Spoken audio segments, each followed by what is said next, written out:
মেয়েরা কি রাতে চুল ছেড়ে দিয়ে ঘুমাতে পারবে? মাথার চুল কালার করা সম্পর্কে ইসলামের শরীয়ত কি বলে? পারফিউম ব্যবহার করা বৈধ হবে কি? মৃত ব্যক্তির লাশ, বিশেষ করে মহিলার লাশকে ভিডিও কনফারেন্সের মাধ্যমে দূর দূরান্তের আত্মীয় স্বজনকে দেখানো যাবে? দাঁড়িয়ে পেশাব করলে কি গোসল করা ব্যতীত নামাজ হবে না? অজুর পরে ভেসলিন, গ্লিসারিন ইত্যাদি ব্যবহার করলে অজু বা নামাজের কোনো ক্ষতি হবে কি? নামাজ অবস্থায় অজু চলে যেতে চায়, এমন অবস্থায় অজু আটকিয়ে রেখে নামাজ আদায় করা যাবে কি? অজুর সময় মাথায় ওড়না থাকা কি বাধ্যতামূলক? 4 রাকাত নামাজের বদলে 3 রাকাত পরে সালাম ফিরালে কি করণীয়? এটা পরে মনে পড়েছে। স্বামী যদি স্ত্রীকে লক্ষ্মী বলে ডাকে, এতে কি গুনাহ হবে? পারফিউম ব্যবহার করা মহিলাদের জন্য হারাম, কিন্তু বাইরে যাবার পর অনেকের ঘামের গন্ধ আসে, এটা অনেকের অসুবিধা হয়, সেক্ষেত্রে করণীয় কি? স্বামীকে খুশি করার জন্য ফর্সা হওয়ার ক্রিম ব্যবহার করা যাবে কিনা? আর বিলম্ব না করে চলুন আমরা প্রবেশ করি আপনাদের প্রশ্নগুলোর উত্তর দেওয়ার পালায়। নুসরাত কবির উর্মি আপনি লিখেছেন, অজুর পরে ভেসলিন, গ্লিসারিন ইত্যাদি ব্যবহার করলে অজু বা নামাজের কোনো ক্ষতি হবে কি? না, অজু বা সালাত ভঙ্গের সুনির্দিষ্ট কারণ আছে, সেই কারণগুলো না পাওয়া গেলে অজু বা সালাত ভঙ্গ হবে না। বিধায় ভেসলিন বা গ্লিসারিন ইত্যাদি ব্যবহার করলে অজু নষ্ট হবে না, সালাতেও কোনো অসুবিধা হবে না, কারণ এগুলোর ফলে অজু ভঙ্গের কোনো কারণ পাওয়া যায় না।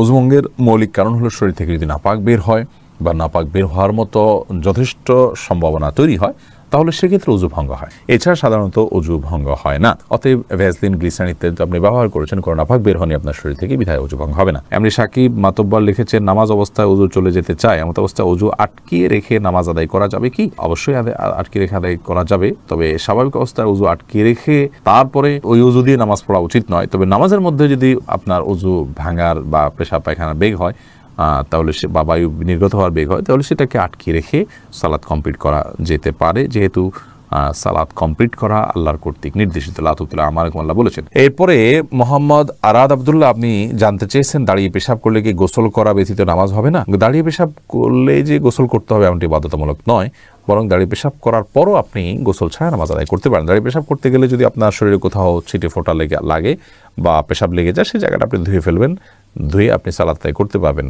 আর দাঁড়িয়ে পেশাব করাটা অনুচিত, অনুত্তম, ভালো নয়, মাকরুহ কাজ। নবী করিম সাল্লাল্লাহু আলাইহি ওয়াসাল্লাম সচরাচর দাঁড়িয়ে পেশাব করতেন না। শাহিন আলম লিখেছেন, পারফিউম ব্যবহার করা বৈধ হবে কি? পারফিউম ব্যবহার করা বৈধ।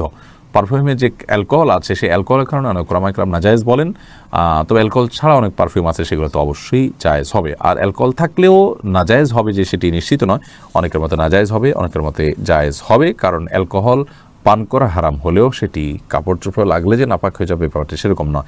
এটা নিয়ে যথেষ্ট মতপার্থক্য আছে।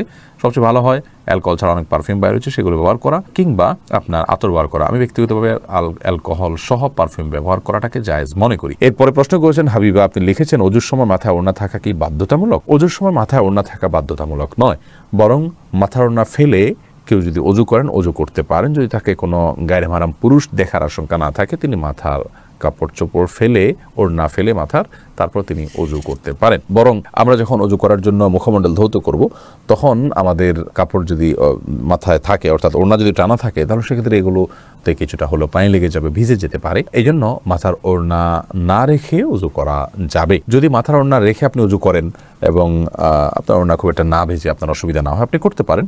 মাসা করার ক্ষেত্রে আপনাকে মাথার কাপড়ের নিচ দিয়ে মাসা করতে হবে, কারণ মাথার ওড়নার উপর দিয়ে মাসা করলে সে মাসা বিশুদ্ধ হবে না। এটাই হলো জমহুর এবং বেশিরভাগ উলামা ইকরাম, ফুকাহা ইকরামের মত। খোলাসা কথা হলো যে মাথায় ওড়না থাকা এটা বাধ্যতামূলক নয়, বরং মাথায় ওড়না না রেখে অজু করা যাবে। আর যদি ওড়না রেখে অজু করতে পারেন আপনি, তবে মাসা করতে হলে অবশ্যই ওড়নার নিচ দিয়ে আপনাকে করতে হবে। ওমর ফারুক আপনি লিখেছেন, অজু নষ্ট হয়ে গেলে আবার অজু করে মোজার উপর মাসা করলে কি হবে? অজু যদি নষ্ট হয়ে যায়, নতুন করে অজু করেছেন, পরিপূর্ণ অজু করেছেন, সে অজুতে পাও ধুয়েছেন, এরপরে আপনি যদি মোজা পরেন, সে মোজার উপরে আপনার বাসাবাড়ি থাকলে 24 ঘন্টা পর্যন্ত যতবার অজু করবেন, আর মোজা না খুলে পাও ধোয়ার পরিবর্তে মোজার উপরে এভাবে ভেজা হাত টেনে দিয়ে মাসা করলে চলবে। শর্ত হলো মোজা চামড়ার হতে হবে, অথবা এমন কাপড়ের মোজা হতে হবে যেটা অত্যন্ত শক্ত, অত্যন্ত মজবুত। এমন না হয় যে মাসা করলেন আর ভিতরে ভিজে গেল, কিংবা মোজা পরলেন তো আপনার চামড়া দেখা গেল এত পাতলা, খুব বেশি ঠুনকো।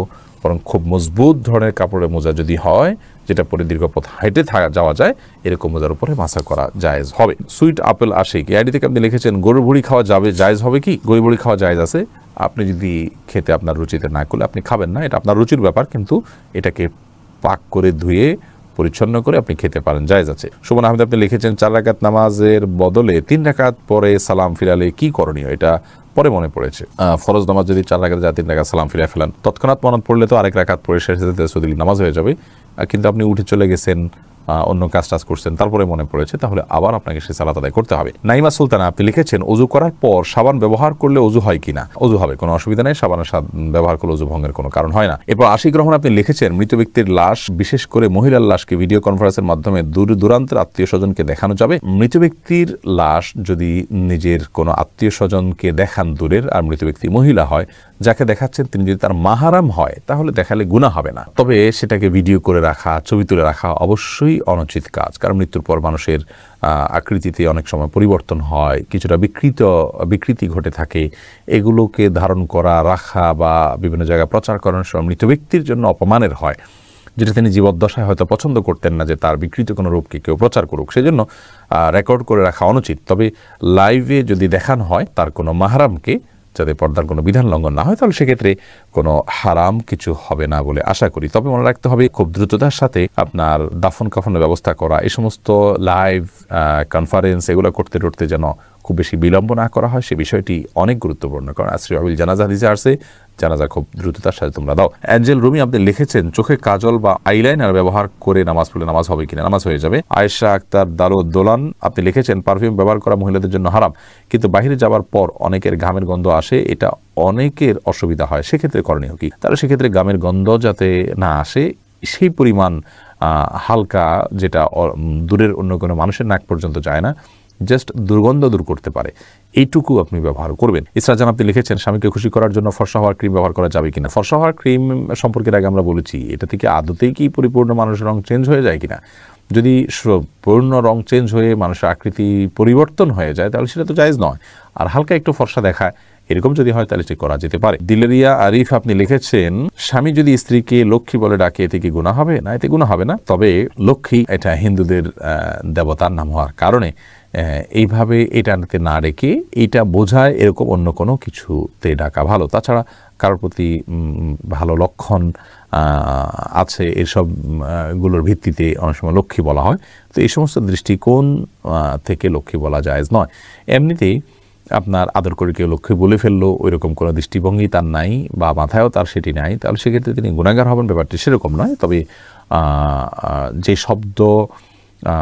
যে শব্দের ব্যবহার ভিন্নধর্মী মানুষরা বিভিন্ন বিশ্বাস থেকে করে থাকে, সেটার বিকল্প শব্দ থাকলে আমরা সেটি ব্যবহার করা অবশ্যই ভালো। এরপরে আব্দুল মা এই আইডি থেকে আপনি লিখেছেন, মাথার চুল কালার করা সম্পর্কে ইসলামের শরীয়ত কি বলে? মাথার চুল কালার করতে পারেন, বিশেষ করে সাদা যখন হয়ে যায়, তখন নবী করিম সাল্লাল্লাহু আলাইহি ওয়াসাল্লাম এর হাদিস অনুযায়ী এটাকে কালার করাটাই হলো উচিত এবং সুন্নাহ। তিনি বলেছেন, ইয়াহুদিরা সাদা চুল রাখে, তোমরা এটাকে কালার করবে, ওয়াজান্নেবু সাওয়াদ, তবে তোমরা কালো কালার থেকে বিরত থাকবে। অতএব মেহেদি বা এই জাতীয় কোনো ন্যাচারাল কোনো কিছু যদি আপনি কালার করতে পারেন, সেটা সুন্নাহ। এরপরে আরফাতুন নাহার মুন্নি আপনি লিখেছেন, বংশের কেউ যদি সুসাইড করে মারা যায়, তার জন্য পরিবারের এবং বংশের অনেকে জাহান্নামে যাবে, কথাটা কি সত্য? আর যারা সুইসাইড করবে তারা কি কখনো জান্নাতে যেতে পারবে না? অবশ্যই পারবে, যদি আল্লাহ তাআলা তাদেরকে মাফ করেন। তবে সুইসাইড করাটা গুনাহ, কবিরা গুনাহ, অপরাধ কর্ম করতে করতে মারা গেলেন, এই বিষয়টি অত্যন্ত জঘন্য এবং গর্হিত। আল্লাহ তাআলা তাকে মাফ করতে পারেন। আর কেউ সুইসাইড করে মারা গেলে তার পরিবারে কেউ জান্নাতে যাবে না, সবাই জাহান্নামে যাবে, এটি একেবারেই অনর্থক কথা। কারণ আল্লাহ তাআলা কোরআন করে বলেছেন, ওয়াল্লা তাজিরু ওয়াজিরাতুন ভিজরা উখরা, একজনের পাপের বোঝা অন্যজন কখনো বহন করবে না, আল্লাহ তাআলা এটি কাউকে চাপিয়ে দেন না, বিধায় এই কথা সত্য নয়। এমডি কামরুজ্জামান রনি লিখেছেন, মেয়েরা কি রাতে চুল ছেড়ে দিয়ে ঘুমাতে পারবে? পারবে, কোনো অসুবিধা নেই।